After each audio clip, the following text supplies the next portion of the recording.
Herbo clinic நேயர்கள் அனைவருக்கும் வணக்கம். நான் உங்க பௌஜி.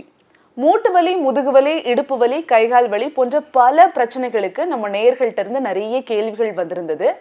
இன்னைக்கு அந்த கேள்விகள் எல்லாவற்றிற்கும் பதில் சொல்லும் விதமாக இயற்கை மருத்துவர் டாக்டர் இப்ராஹிம் சார் இணைஞ்சிருக்கிறாரு. வாங்க அந்த கேள்விகளுக்கெல்லாம் பதில் கேட்டு தெரிஞ்சுக்கலாம். வணக்கம் சார். வணக்கம்மா. சார், இப்போ மூட்டு வலி, முதுகு வலி, இடுப்பு வலி, குதிகால் வலி, இந்த மாதிரி நிறைய வலிகள் இருக்கு, தொடர்ந்த வலிகள். இதுக்கான முக்கியமான காரணங்களா நீங்க என்ன சொல்லுவீங்க? மூட்டு வலி, முதுகு வலி, இடுப்பு வலி, இப்போ இந்த மாதிரி விஷயங்களை பொறுத்த வரைக்கும் பார்த்தீங்கன்னாக்கா மெயினாக வந்து ஒரு 40 வயசு மேலே உள்ளவங்க வருது அப்படின்ற மாதிரி சொல்கிறாங்க. அதுவும் குறிப்பாக வயசானவங்க நிறைய பேருக்கு இந்த பாதிப்பு இருக்குது தான். இன்றைக்கி 100க்கு 90% பேர் பார்த்தீங்கன்னாக்கா இந்த பிரச்சனைகள் எல்லாமே இருக்குது. இது எல்லாத்துக்குமே முக்கியமான காரணம் நம்ம என்னன்னு பார்த்தோம்னா, அதிகமாக மருந்து மாத்திரைகள் சாப்பிட்றது. இப்போ நிறைய மருந்து மாத்திரைகள் சாப்பிட்றாங்க இல்லையா, சிறு வயதுலேருந்தே சாப்பிட்றத நான் சொல்கிறேன். அந்த வலி வந்தோன்னு சொல்லலை, சிறு வயதுலேருந்தே சாப்பிட்றது என்னன்னாக்கா இதோடைய பாதிப்பு வந்து அவங்களுக்கு அந்த வயதில் பாதிப்பு வந்துடுது. ஆங்கில மருத்துவத்தை எடுக்கக்கூடாது அப்படின்னு சொல்கிறீங்களா, இல்லை நிறைய அளவுக்கு எடுத்துக்க கூடாது? இல்லை, அவங்க சிறு வயதில் எடுக்கிற ஆங்கில மருத்துவம் தான் இன்றைக்கி வந்து இந்த பாதிப்புக்கு வந்து உள்ளாக்குதுன்னு சொல்கிறேன் நான். இரண்டாவது என்ன அப்படின்னு பார்த்தீங்கன்னாக்கா டெஃபிஷியன்சி, கால்சியம் டெஃபிஷியன்சி. இப்போ கால்சியம் டெஃபிஷியன்சி அப்படிங்கிறது அவங்க வந்து உணவு முறைகள் இருக்கிற மிஸ்டேக் தான். அப்போ வந்து நம்ம சப்ளிமெண்ட்ரி எடுத்துக்கலாம் அப்படின்ற மாதிரி ஒரு முறையில் போயிடுறாங்க. அதுவும் வந்து ஒரு தவறான முறை தான். அப்போ அதுக்கு பதிலாக வந்து உணவு முறைகளில் அது எவ்வளோ வந்து கால்சியத்தை வந்து அந்த டெஃபிஷியன்சி இல்லாமல் அதிகப்படுத்திக்கணும் அப்படிங்கிறத அவங்க பார்த்து பண்ணிக்கணும். ஸோ இதுவும் ஒரு காரணமாக இருக்குது. இது எல்லாத்தையும் தாண்டி என்ன விஷயம் அப்படின்னு பார்த்தீங்கன்னாக்கா, லைட்டாக முட்டி வலி வர ஆரம்பிச்சிருச்சு அப்படின்னாலே இவங்க வந்து நடக்கிறதெல்லாம் விட்டுறாங்க. அதாவது நேயர்களே, இந்த பதிவு பார்க்குறவங்களுக்கு ஒரு விஷயம் சொல்கிறேன். என்ன அப்படின்னு பார்த்தீங்கன்னா, எந்த ஒரு பாடி பெயின் வந்தாலும் உடனே நம்ம ரெஸ்ட் கொடுக்கறது அப்படிங்கிறது தவறு. இப்போ ஒரு சாதாரண வலிகளுக்கு ஓகே, ஓய்வு கொடுக்கலாம். நாள்பட்டு இருக்கிறம்போது நம்ம அதுக்கான தீர்வுகளை தான் காணணும் ஒழிய உடம்புக்கு வந்து ஓய்வு கொடுக்கறதுங்கிறது சரி கிடையாது. இன்னும் கொஞ்சம் நல்லா ஆக்டிவ் ஆகணும், அதற்கான வந்து உணவுகளை மாற்றணும் இல்லையா. அப்போ அந்த மாதிரி பயிற்சிகள் செய்ய ஆரம்பிக்கணும். ஸோ இந்த மாதிரி விஷயங்களும் சேர்ந்து இதில் வருது. அதே போல் நிறைய பேர் என்ன சொல்கிறாங்க என்கிட்ட ஃபோனில் பேசும்போதுன்னா, எனக்கு டிப்ரெஷன் இருக்குது அப்படிங்கிறாங்க. டிப்ரெஷன்னாலையும் கூட உடல் வலிகள் வரத்துக்கு நிறைய வாய்ப்புகள் இருக்குது. அப்போ நம்ம வந்து டிப்ரெஷன் எவ்வளோ இருக்குதோ அதையும் சரி பண்ணுறதுக்கான முயற்சிகள் பண்ணணும். இப்ராஹிம் சார், இப்போ வந்து டிப்ரெஷன்னால உடல் பருமன் வருது, ஒபிசிட்டி வருது, இந்த மாதிரி பொதுவான காரணங்கள் தான் எங்களுக்கு தெரியும். ஆனால் நீங்கள் வந்து மற்ற பிரச்சனைகளும் உடம்புல வருது அப்படின்னு நீங்கள் ரொம்ப அழகாகவே சொன்னீங்க. அதுக்கப்புறம் பார்த்தீங்கன்னா, இந்த தொடர் வலிகள்னால நம்ம அன்றாட தினசரி வேலைகளில் என்னென்ன மாதிரியான பாதிப்புகள் ஏற்படுதுன்னு சொல்லுங்களேன். கண்டிப்பாக வருது. ஏன்னா டிப்ரெஷனால் உடம்பில் வந்து பெரிய பெரிய நோய்களே வருதுன்னு சொல்கிறாங்க இல்லையா. இது வந்து ஒரு சாதாரண விஷயம் தான். சாதாரண உடல் வலிகள் வருது அப்படிங்கிறது டிப்ரெஷனை வந்து நம்ம எவ்வளோ விரைவாக நம்ம சரி பண்ண முடியுமோ அந்த அளவுக்கு நம்ம விரைவாக சரி பண்ணுறது ரொம்ப நல்லது. ஏன்னா இதுவே செரிமான பிரச்சனைகளை கொண்டு வந்து உடம்புல நிறைய பெயின்ஸை கொண்டாடுறதுக்கு நிறைய வாய்ப்புகள் இருக்குது. நரம்பு மண்டலத்தையும் குறிப்பாக பாதிக்கும். அப்புறம் இது வந்து அன்றாட வாழ்க்கையில் இப்போ எந்த அளவுக்கு வந்து பாதிக்கும் அப்படின்ற மாதிரி கேட்குறீங்க. ஏன்னா இன்றைக்கி நிறைய பேர் வந்து வேலைக்கே போக முடியாத சூழலில் வந்துடுறாங்க இல்லைங்களா. உதாரணமாக பார்த்தீங்கன்னா பெண்கள் வந்து சிசேரியன் டைமில் வந்து ட்ரீட்மெண்ட்லாம் பண்ணுறாங்க இல்லையா. இதோட பாதிப்பு எங்கே போய் முடியுது? இப்போ நம்மளே பார்க்குறோம், நம்மளை சுற்றி இருக்கவங்களை பார்க்குறோம் இல்லைங்களாப்பா. இப்போ இதில் என்னென்னா, சிசேரியன் பண்ணும்போது போடுற இன்ஜெக்ஷனால் என்னால் வந்து முதுகுவலி வந்துடுது, வேலை செய்ய முடியலங்கிறாங்க. அப்போ இது வந்து அவங்களுடைய வேலையே பாதிக்கப்படுது. இன்னும் சில பேர் இந்த ஐடி நிறுவனங்களை வேலை செய்கிறாங்க இல்லையா. எனக்கு முதுகுவலி, இடுப்பலின்னு சொல்லும்போதே அவங்க என்ன ப்ரொஃபஷன் கேட்டால் ஐடின்னு தான் சொல்கிறாங்க. இந்த மாதிரி பிரச்சனைகள் வரதுக்கு என்ன காரணம் அப்படின்னாக்கா, உட்காந்த மாதிரியே வேலை செய்கிறது. இதில் ஒரு என்னுடைய நம்ம நேயர் கூட ஒரு முறை கால் பண்ணி சொன்னார், முதுகு பிடிச்சிருச்சு என்னன்னு கேட்டது. நான் அந்த கொரோனா டைமில் வந்து நான் படுத்துக்கிட்டே வேலை பார்த்தேன் சார், அப்போ இதனால் எனக்கு வலி வந்துருச்சுங்கிறார். இப்போ இவங்களால உட்காந்து வேலை செய்ய முடியல. அப்போ இவங்களுடைய வேலை பொழுவே முடியுது. இன்னும் சொல்லப்போனால் ஒரு ட்ராவல் கூட பாதிக்கப்படுது. ஏன்? கை வலி, கால் வலி, ஷோல்டர் வலி, இந்த மாதிரி ஏதோ ஒன்று சொல்லி ட்ராவல் பாதிக்கப்படுது. இந்த மாதிரி இன்றைக்கி வந்து சிறுவர்கள்லேருந்து பெரியவங்க வரைக்கும் இந்த பாதிப்புகள் வந்து பெரும்பான்மையாக இருந்துக்கிட்டு தான் இருக்குது. ஒரு குறிப்பிட்ட வயதினருக்கு மட்டுமே இந்த வலி வராமல் பலதரப்பட்ட வயதினருக்கும் இந்த வலி வருது அப்படின்னு நீங்கள் ரொம்ப அருமையாக சொல்கிறீங்க. இந்த நோய் வந்து பரம்பரை நோய்க்கும் இந்த மூட்டு வலி, முதுகு வலிக்கும் ஏதாவது தொடர்பு இருக்கா? கண்டிப்பாக அப்படி நம்ம எதிர்பார்க்கக்கூடாது. எந்த ஒரு ஜெனட்டிக் நோய்ங்கிறது பார்த்தீங்கன்னா 20 வயசில் வந்தால் தான் ஜெனட்டிக். ஒரு 40 வயசில் ஒருத்தங்க கை கால் வலி வருதுன்னா அது தலைமுறை நம்ம வந்து குறை சொல்லக்கூடாது எப்பயுமே. அது வந்து அதுக்கு அவங்க வந்து காரணம் கிடையாது. நம்மளுடைய வாழ்வியல் முறையில், நம்மளுடைய உணவு முறைகளில் அந்த விஷயங்கள் உள்ள பாதிப்புகள் தான் இது வந்து பாதிக்குது இல்லைங்களா? ஆனால் இப்போ என்கிட்ட கேள்வி கேட்குற நிறைய பேர், இப்போ இந்த வீடியோ பார்க்குறீங்க இல்லைங்களா, இப்போ உங்களை மாதிரி எவ்வளோ பேர் என்கிட்ட கேட்குறோம், எடுத்தோன்னே சொல்கிறாங்க ஜெனட்டிக் ஆசார்னு. நிச்சயமாக கிடையாது. நம்ம வந்து இயற்கை மருத்துவர்கள், என்னை மாதிரி மருத்துவர்கள் நாங்கள் பெரும்பான்மையான பேர் பேசுகிறது என்ன விஷயம்னா, ஜெனட்டிக் நோயின்னு ஒன்று உலகத்திலே கிடையாது தான் நம்ம பேசுகிறோம். ஆனால் திரும்ப திரும்ப என்ன பண்ணுறீங்கன்னா, நமக்கு வந்து மெசேஜ் பண்ணும்போது, கால் பண்ணும்போது அப்படி இருக்குமோங்கிறாங்க. அப்படி கிடையாது. இருந்தாலும் சரி பண்ண முயற்சி பண்ணணும் இல்லைங்களா? இப்போ வந்துருச்சு, சரி ஜெனட்டிக்காகவே இருக்கட்டும், நம்ம சரி பண்ண முயற்சி பண்ணணுமா, இல்லை அதை நினச்சி வருத்தப்பட்டுக்கிட்டு இருக்கணுமா? கிடையாது. அப்போ அதுக்கான சொல்யூஷனை தான் தேடணும். அந்த விஷயத்தை தான் யாருமே முயற்சி பண்ணுமே ஒழிய அதை பார்த்து வாழ்க்கையில் பயப்படக்கூடாது. சரி, இப்போ இந்த மூட்டு வலி, முதுகு வலி, இடுப்பு வலி, இந்த மாதிரி பற்பல வலிகள் இருக்கு. இந்த மாதிரியான வலிகள்னால மற்ற உடல்ல இருக்கிற மற்ற பாகங்கள் ஏதாவது பாதிக்கப்படுதா, இல்லை மற்ற ஆர்கன்ஸ்க்கு ஏதாவது இதனால பாதிப்பு இருக்கா?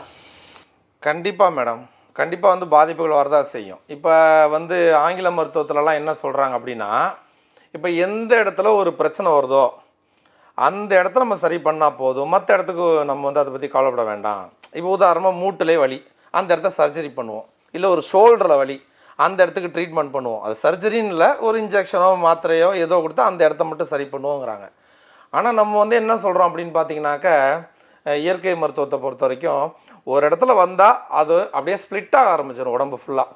உதாரணத்துக்கு ஷோல்டரில் ஒரு பெயின் ஒரு மேடம் வராங்கன்னு வச்சுங்களேன், அவங்களுக்கு அந்த ஷோல்டர் பெயின் என்ன பண்ணும்னா ஸ்பைனலில் அப்படி இறங்க ஆரம்பிச்சிடும். ஸ்பைனல்லேருந்து அப்படி இடுப்புக்கு போகும்.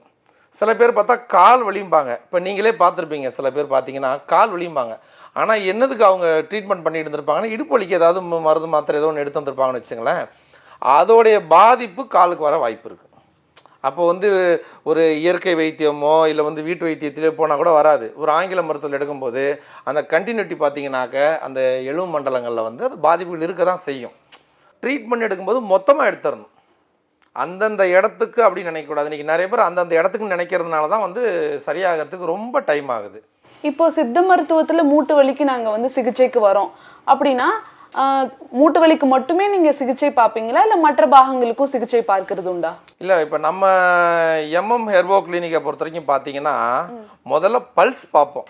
சரி. ஒருத்தவங்களுடைய நாடி பார்த்துட்டு அந்த நாடியை வச்சு முதல்ல அவங்களுடைய எந்த கிளாண்ட் ஆர்கன் எது வந்து பாதிக்கப்பட்டிருக்கு நம்ம பார்க்குறோம். ஸோ இப்போ சில பேர் என்ன பண்ணுவாங்கன்னா, கரெக்டாக எங்களுக்கு இந்த இடம் தான் அப்படின்னு சொல்லுவாங்க. இப்போ நீங்களே பார்த்துருப்பீங்க, ஒரு இடத்துக்கு ட்ரீட்மெண்ட் பண்ணிகிட்டு இருக்கும்போது இன்னொரு இடத்துக்கு வர வாய்ப்பு இருக்குது. நம்ம நிறைய மனிதர்களை பார்க்குறோம் இல்லைங்களா? அப்போ நம்ம நாடி பார்க்கும்போது அந்த ரூட் காஸ் தெரிஞ்சிடும். இப்போ ஒரு நோயோடைய ரூட் காஸ், அது எந்த டிசீஸாக இருந்தாலும் சரி, இப்போ நம்ம வந்து இந்த இடுப்பு விழான்னு பேசுகிறோம் இல்லைங்களா, இந்த இடத்தோட ரூட் காஸ் கண்டுபிடிச்சிட்டோம் அப்படின்னா அதுக்கு நம்ம சிகிச்சை பண்ணும் போதே நம்ம அதுக்கும் சேர்த்து ஓவராலாக உங்களுக்கு சரி பண்ண ஆரம்பிச்சிருவோம். ரொம்ப ரொம்ப அருமையாக சொன்னீங்க. சார், இப்போ இந்த தொடர்ந்த வலிகளுக்கான சொல்யூஷன் நம்ம பார்க்கும்போது எந்தெந்த மாதிரியான பழக்க வழக்கங்களை நம்ம மாற்றிக்க வேண்டியது இருக்கு, இல்லை எந்தெந்த மாதிரியான பழக்க வழக்கங்களை நம்ம அடாப்ட் பண்ணிக்க வேண்டியிருக்கு? கண்டிப்பாக மேடம், ரொம்ப அருமையான ஒரு கேள்வி இது. என்ன அப்படின்னு பார்த்தீங்கன்னா, இந்த மாதிரி பிரச்சனை இருக்கிறவங்களும் சரி, இல்லை வராமல் வச்சுக்கணும்னு இப்போ சில பேர் பார்க்குறீங்களா இந்த வீடியோ, ஒருவேளை நமக்கு வந்துடக்கூடாது அப்படின்ட்டு, நீங்களாக இருந்தாலும் சரி சில விஷயங்களை வந்து நம்ம எப்பயும் லைஃப்பில் அடாப்ட் பண்ணி வச்சுக்கணும். இது வந்து இளம் வயதுலேருந்தே கொண்டு வந்துடணும். உதாரணமாக சொல்லுவாங்க இல்லையா, 5இல் வளையாதது 50இல் வளையாதும்பாங்க. இது வந்து நம்மளுடைய பழமொழியில் ஒரு விஷயம். ஆனால் இப்போ நம்ம அந்த இயற்கை மருத்துவத்தை பொறுத்த வரைக்கும் என்ன சொல்கிறோன்னு பார்த்தீங்கன்னா, ஒரு விஷயத்தை நீங்கள் 48 நாள் தொடர்ந்து செஞ்சிட்டீங்க அப்படின்னா, உதாரணமாக ஒரு மண்டலம் 48 நாளுங்கிறது, ஒரு மண்டலம் நீங்கள் செஞ்சிட்டிங்கன்னா ப்ராக்டிஸ் ஆயிருங்கிறாங்க. நீங்கள் 30 நாளில் விட்டால் கூட, இல்லை 35 நாளில் விட்டால் கூட கண்டிப்பாக அதோடைய ரிசல்ட் வந்து இருக்காது அப்படிங்கிறாங்க. அப்படிங்கும்போது உடற்பயிற்சி என்பது ரொம்ப முக்கியமான ஒரு விஷயம் நம்ம லைஃப்பில். இன்றைக்கி நிறைய பேர் வந்து உடற்பயிற்சிங்கிறது செய்கிற பழக்கமே கிடையாது. அப்படிங்கும்போது குறைஞ்சபட்சம் ஒரு மண்டலம் பண்ணிங்கன்னா நீங்கள் ரெகுலராக அவங்களுக்கு அந்த பழக்கத்துக்கு வந்துடும். உடற்பயிற்சி வந்து உதாரணமாக வந்து நல்லா வந்து கை காலெல்லாம் நல்லா நீட்டி கீழே படுத்துக்கிட்டு செய்கிறது, இல்லை எதுவுமே என்னால் பண்ண முடியல சார், நான் ஜஸ்ட் நடக்கலாமான்னா கூட நடக்கலாம், ஒன்றும் தவறு கிடையாது. ஏன்னா வாக்கிங்கோட பெரிய எக்ஸசைஸ் உலகத்திலே கிடையாது. அப்படிங்கும்போது என்கிட்ட சில பேர் கால் பண்ணி என்ன கேட்பாங்க அப்படின்னாக்க, இல்லை நாங்கள் வந்து யோகா பண்ணுறோம், இல்லை நாங்கள் வேறு ஏதாவது நாங்கள் ஜிம்முக்கு போகலாமா, இல்லை சைக்கிளிங் பண்ணலாமா, ஸ்விம்மிங் பண்ணலாமா, எதுனாலும் நீங்கள் பண்ணலாம். ஏன்னா லைஃப்பில் வந்து எவ்வளோ நம்ம உடம்பு வார்ம் அப் பண்ணுறோமோ அது வந்து ரொம்ப முக்கியமான விஷயம். அதில் மெயினாக வந்து வாக்கிங் செய்கிறது ரொம்ப நல்லது. அதாவது இப்போ நம்ம வந்து ஸ்கூலில் ஒரு பாடம் படிச்சிருப்போம் இல்லைங்களாப்பா, என்னென்னா நம்மளுடைய வெப்பாற்றல் தான் இயக்காற்றலாக மாதிரி ரயில் கண்டுபிடிச்சாங்கன்னு சொல்லி கொடுத்துருப்பாங்க இல்லைங்களா. உதாரணமாக அந்த டீ ஜக்கு மாதிரி வச்சு அதில் வந்து வெப்பம் அதிகமாகி அது வச்சு தான் ரயில் இன்ஜினை இழுக்குதுன்னு ஒரு பாடம் சொல்லி கொடுத்துருப்பாங்க. இதே கான்செப்ட் தான் உடம்புல இருக்க அனாட்டமிக்கும் பார்த்தீங்கன்னாக்க ஆல்மோஸ்ட்டு ஒரு வெப்பாற்றல் தான் இயக்காற்றலாக மாறுது. அப்போ உடம்புங்கிறது எவ்வளவு நம்ம வார்ம் அப் பண்ணணும் இல்லையா. அப்போ அந்த வார்ம் அப் பண்ணாததுனாலேயே நிறைய பேருக்கு பார்த்தாக்க நிறைய ஆர்கன் கிளாண்டுகள் வேலை செய்யாமையே போயிடுது. ஆனால் இவங்க என்ன செய்கிறாங்கன்னா, இல்லை எனக்கு உடம்புல வலி இருக்குது, நான் அதனால வந்து நாங்கள் வந்து ஒர்க் அவுட் பண்ணலைங்கிறாங்க. அப்படி கிடையாது. ஒர்க் அவுட் பண்ணாதான் உடம்புல இருக்கிற எந்த ஒரு ஆர்கன் கிளாண்டு எதுவுமே ஓவராலாக பார்த்தா அனாட்டமிக்கு வந்து ஒர்க் ஆகுறதே வந்து நம்மளுடைய வார்ம் அப்பில் தான். ஸோ இது வந்து ரொம்ப முக்கியமான ஒரு விஷயம். அன்றாட வாழ்க்கைக்கு உடற்பயிற்சி ரொம்ப முக்கியம். ரொம்ப முக்கியம். ஆமாம். Okay sir. சார், இப்போ சாதாரண மூட்டு வலிக்கும் நாள்பட்ட மூட்டு வலி முதுகு வலி இதற்கும் என்னென்ன வித்தியாசங்கள், இது எப்படி நம்ம கண்டுபிடிக்கிறது? கண்டிப்பாப்பா, நல்ல ஒரு அருமையான கேள்வி. ஏன்னா இன்னைக்கு நிறைய பேர் இந்த விஷயம் வந்து என்கிட்ட கேட்குறாங்க. அதாவது கிரானிக் டிசீஸு, அக்யூட் டிசீஸு, இப்போ அதானே கேட்குறீங்க இல்லையா. அப்படிங்கும்போது கிரானிக் டிசீஸ் அப்படிங்கிறது ஒரு 3 மாதத்துக்கு மேலே ஆயிடுச்சுனாலே அது கிரானிக் டிசீஸாக தான் நீங்கள் பார்க்கணும். இப்போ சில பேர் என்கிட்ட என்ன சொல்லுவாங்கன்னா, இல்லை நாங்கள் வந்து ஒரு 3 வருஷமாக இருக்குது, ஆனால் வந்து இந்த நாள்பட்ட வியாதி கிடையாது, அது வந்து எனக்கு நான் அப்பப்போ மருந்து போடுவேன் சரியாயிரும், அது நாள்பட்ட வியாதி இல்லைம்பாங்க. அப்படி கிடையாது. அது 3 மாதம் தாண்டிருச்சு அப்படின்னாலே கண்டிப்பாக அது வந்து நான் கிரானிக் டிசீஸாக தான் பார்க்கணும். ஓகே. ஆமாம். அப்போ அக்யூட் டிசீஸு அப்போ வந்து அந்த மாதிரி அப்படின்னாக்க அக்யூட் டிசீஸை பொறுத்த வரைக்கும் பார்த்தீங்கன்னாக்க வந்து போயிட்டுருக்கோம், பெருசாக பாதிப்பு இருக்காது. நம்ம அன்றாட வாழ்க்கையில் எப்படி இருக்கோமோ அதே மாதிரி இருப்போம். பெரிய பாதிப்புகளை ஒரு இம்பேக்டை வந்து ஏற்படுத்தாது. அப்படிங்கும்போது அது வந்து உங்களுக்கு வந்து அக்யூட் டிசீஸாக தான் நம்ம வந்து பார்க்க முடியும். இந்த புரிதல் வந்து இன்றைக்கி நிறைய பேர் கிடையாதுங்கப்பா. ஏன்னா இப்போ நம்மகிட்டே கால் பண்ணுறாங்க இல்லையா. இப்போ சில தினம் முன்னாடி கூட ஒரு ஐயா வந்தவர் வந்து என்கிட்ட வந்து எனக்கு கால் வலி இருக்குது அப்படின்னாரு. எவ்வளோ நாள்? 2 வருஷமாக தான் சாருங்கிறது. 2 வருஷங்கிறது நாள்பட்ட டைம் தான் இல்லையா. ஆனால் இவங்க மைண்ட் செட்டில் எப்படி இருக்கிறாங்க அப்படின்னு பார்த்தீங்கன்னா, 2 வருஷம் தானே என்ன 20 வருஷமாக இருக்குது அப்படிங்கிறாங்க. அப்படி கிடையாது. 2 வருஷங்கிறதே அதிகம் தான். அப்போ நீங்கள் உடம்பில் நீங்கள் வந்து கைவலி கால்வலி சுகர் பிபின்னு எந்த ஒரு பிரச்சனையாக இருந்தாலும் வச்சுங்க, முதல்ல ஒரு விஷயம் புரிஞ்சுக்கணும், அதிகபட்சம் 3 மாதம் தாண்டிட்டா நீங்கள் அதை வந்து கிரானிக்காக தான் நீங்கள் பார்க்க வேண்டியது. கண்டிப்பாக. சார், இந்த சாதாரண வலிகளுக்கும் நாள்பட்ட வலிகளுக்கும் மூலிகைகள் மூலமா குணப்படுத்த முடியுமா இந்த வலிகளை? நிச்சயமா அருமையான கேள்விங்கப்பா அது. ஏன்னா இன்னைக்கு நிறைய பேர் நம்மக்கிட்ட நம்ம நேயர்கள் வந்து கேட்குற விஷயம் என்ன அப்படின்னு பார்த்தீங்கன்னா, எந்த அது கிரானிக் டிசீஸாக இருக்கட்டும் இல்லை அக்யூட் டிசீஸாக கூட இருக்கட்டும், ஆனால் இதை வந்து மூலிகைகளால் குணப்படுத்த முடியுமா இல்லை ஆங்கில மருத்துவம் போகணுமா அப்படின்னு ஒரு கேள்வி கேட்குறாங்க. ஆங்கில மருத்துவம் என்பது ஒரு தனி விஷயம், அதை நீங்கள் அப்படியே வச்சுங்க. ஒரு சைடு பார்த்தீங்கன்னாக்கா வந்து சித்தா, ஆயுர்வேதிக், யுனானி, ஹோமியோபதி இந்த மாதிரி நிறைய மருத்துவங்கள், இதில் வீட்டு வைத்தியங்கள் இதெல்லாத்தையும் ஒரு சைடு வச்சுங்க.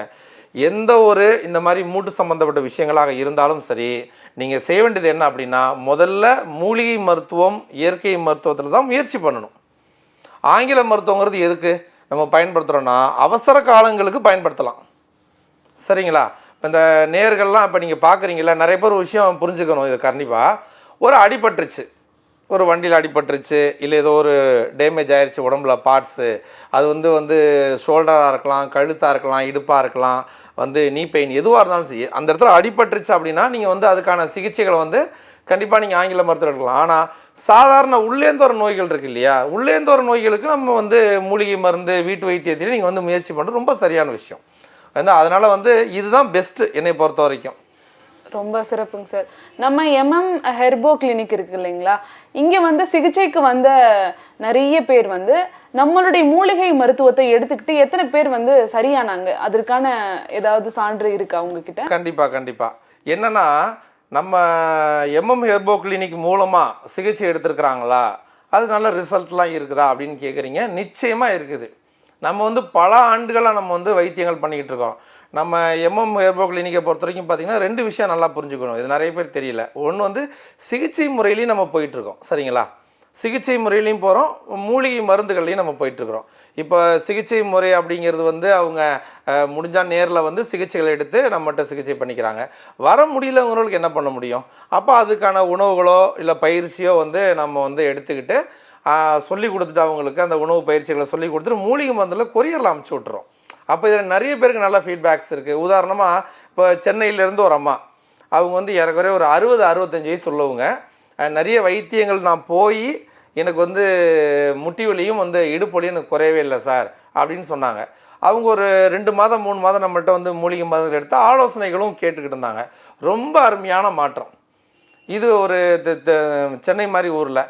தஞ்சாவூரில் நடந்த ஒரு நிகழ்வு என்ன அப்படின்னு பார்த்தீங்கன்னாக்க, ஒரு ஐயா வந்து கால்வலினால படுத்தே தான் இருப்பாராம். பெரும்பாலும் எந்திரிச்சே வரமாட்டாராம், படுத்தே இருப்பார். ஏன்னா எந்திரிச்சா கூட கால் வலிக்குதுன்னு சொல்கிறவர்.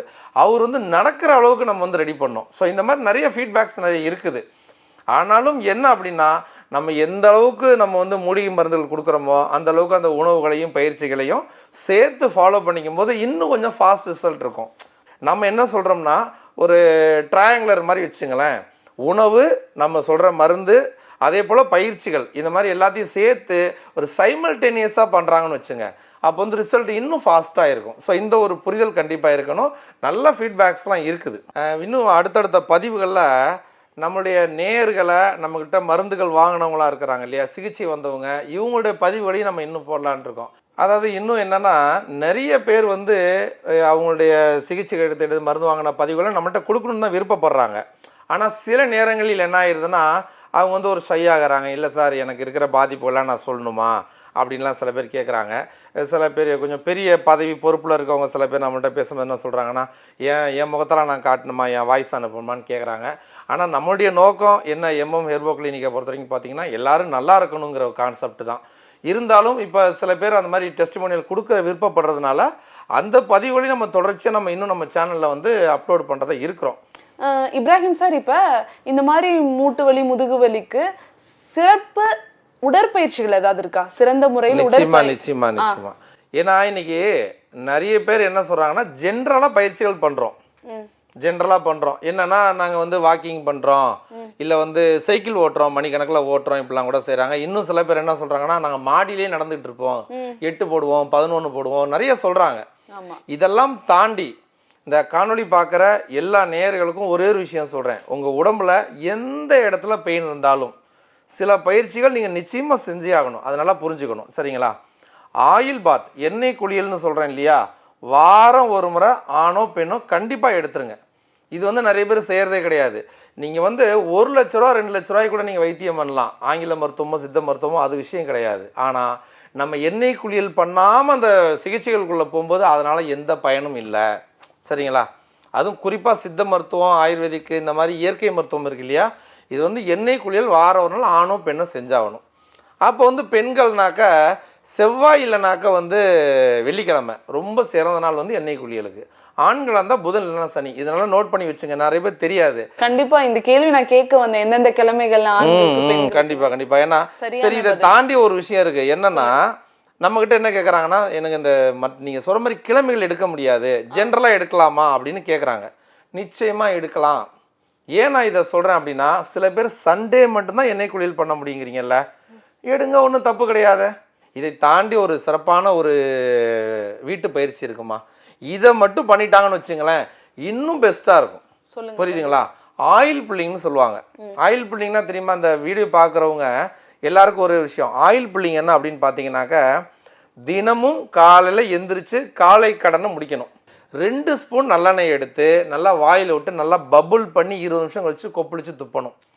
நல்லா வந்து நின்றுக்கணும், நின்றுக்கிட்டு வயிற்றுல அப்படி கை வச்ச மாதிரி நின்றுட்டு கண்ணை மூடிக்கிட்டு நல்லா வந்து பபுள், இந்த மாதிரி நல்லா பபுள் பண்ணணும் 20 நிமிஷம்.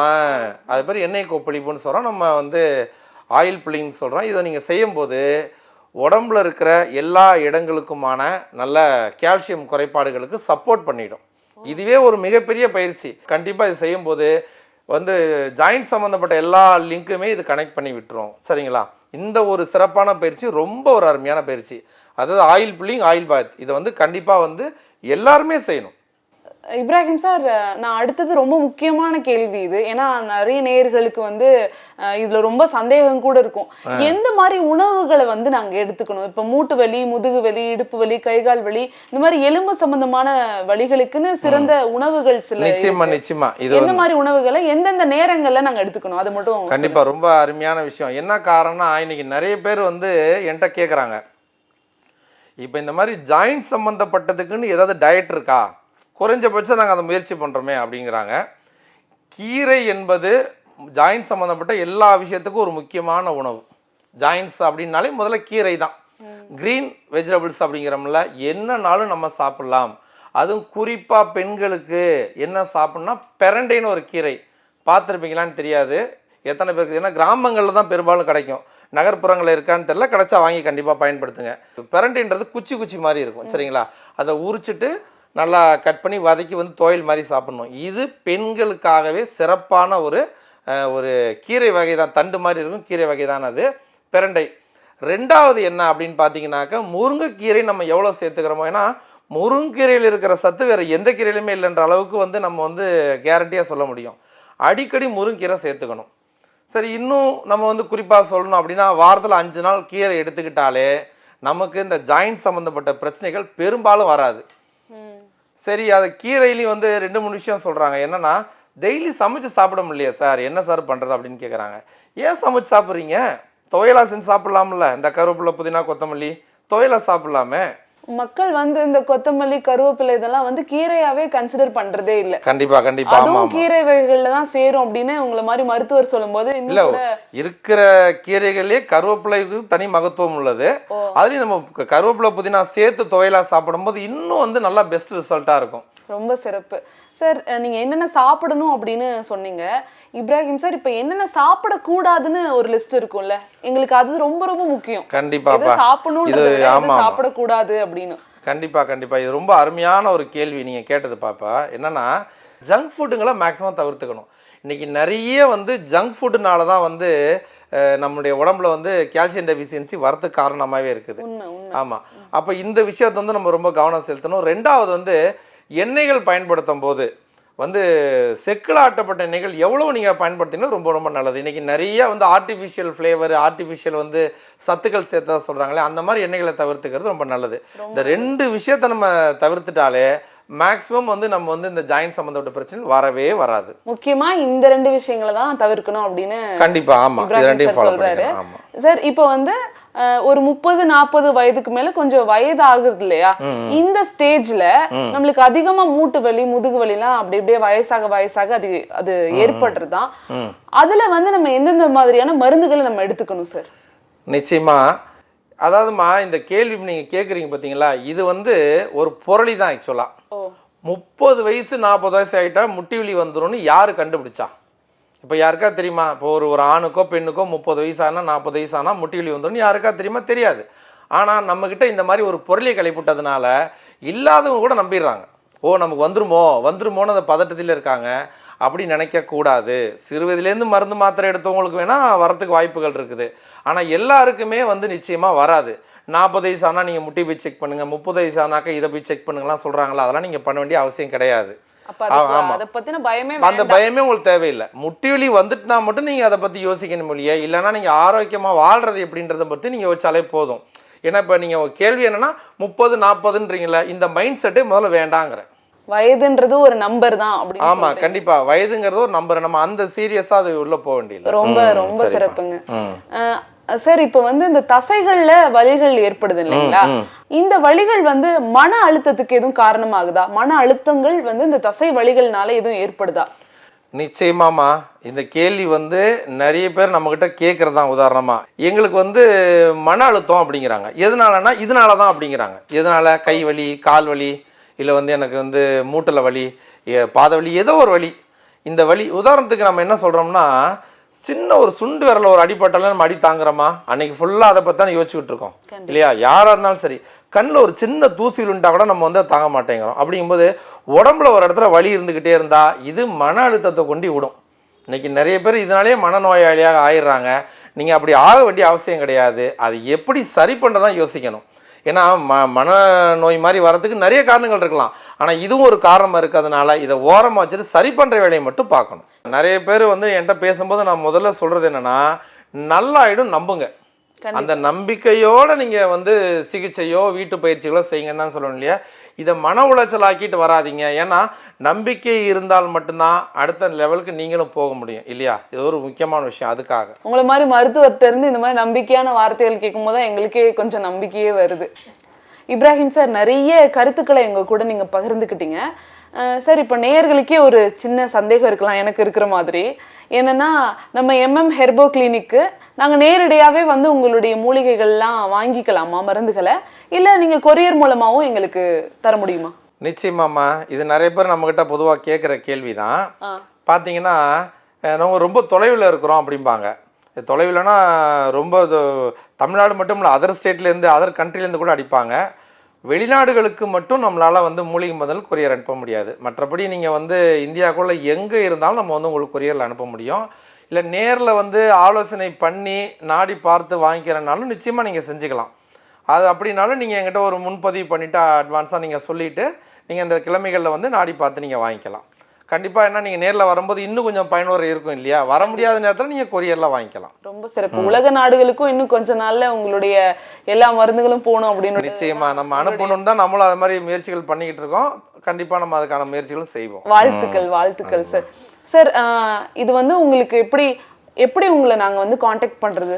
ஆமாம், நிச்சயமா. ஏன்னா இந்த கேள்வி இப்போ வீடியோ பார்க்குற நிறைய பேருக்கு என்னென்னா, ஃபோன்லலாம் இவர் ஆலோசனை கொடுப்பாரா, இது வந்து இல்லை வந்து ஆஃபீஸில் தான் எடுப்பாங்களா அப்படிலாம் நிறைய பேர் என்கிட்ட கேட்டுருக்குறாங்க. நான் ஃபோன் எடுத்தானாலே என்ன சார் நீங்களும் எடுத்துட்டீங்கன்னு கேட்டவங்களும் இருக்கிறாங்க. நிச்சயமாக வந்து நம்ம தொலைபேசிலேயே ஆலோசனையுமே கொடுக்குறோம். உணவோ இல்லை வந்து பயிற்சிகளோ கூட நம்ம சொல்லித்தரோம். இல்லை நாங்கள் மருந்து வாங்குறதுக்கு நாங்கள் தொலைபேசிலேயே உங்களுக்கு ரிப்போர்ட்ஸ் வாட்ஸ்அப்பில் அனுப்பி வாங்கலாமான்னா நிச்சயமாக நீங்கள் வாங்கிக்கலாம். வர முடியாத சூழலில் இல்லை வர முடியும்னா நேரில் வந்து நீங்கள் பார்த்து நீங்கள் வாங்கிட்டு போகலாம். எதுவாக இருந்தாலும் நீங்கள் எடுக்கிற முறைகள் வந்து மருந்து எடுக்கிற முறையோ இல்லை உணவு முறையோ நம்ம சொல்லிக் கொடுப்போம். நீங்கள் அதை சரியாக ஃபாலோ பண்ணாலே போதும். என்னை தொடர்பு கொள்ளணும்னு சில பேர் விரும்புகிறீங்க இல்லையா? உங்களுக்காக நான் நம்பரும் சொல்கிறேன். என்னுடைய மருத்துவமனையோட நம்பரு 7639108772. இதுதான் என்னுடைய ஃபோன் நம்பர், இதுதான் என்னுடைய வாட்ஸ்அப் நம்பர், இதுதான். அப்போ இது ரெண்டில் எதுனாலும் நீங்கள் வந்து ஃபோன்லேயும் தொடர்பு கொள்ளலாம், வாட்ஸ்அப்லேயும் தொடர்பு கொள்ளலாம். கண்டிப்பாக உங்களுக்கு ஆலோசனைகள் வழங்குவோம். நேயர்கள் கேட்ட பல கேள்விகளுக்கு ரொம்பவே தெளிவா டாக்டர் இப்ராஹிம் சார் பதில் சொல்லியிருந்தாரு. எங்களுக்கு ரொம்ப பயனுள்ளதா இருந்தது. நேயர்களுக்கும் ரொம்பவே பயனுள்ளதா இருக்கும் அப்படின்னு நாங்க நம்புறோம்.